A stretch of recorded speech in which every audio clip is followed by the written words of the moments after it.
درست کردن غذا، اول برنج رو خیس کنید.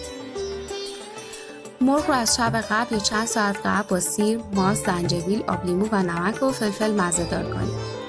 روغن، تخم گشنیز، زیره و هل رو تفت بدید.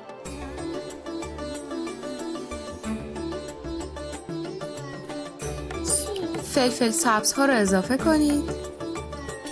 زردچوبه، فلفل قرمز، نمک،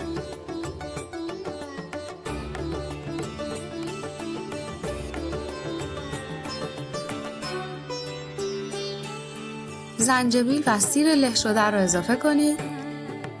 تو این مرحله میتونید فلفل ها رو خارج کنید.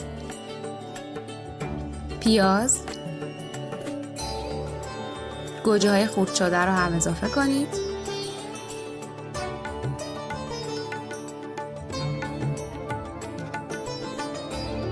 مرغ رو اضافه کنید. اجازه بدید حدود 20 دقیقه بپزه. برنج و 2 پیمانه آب اضافه کنید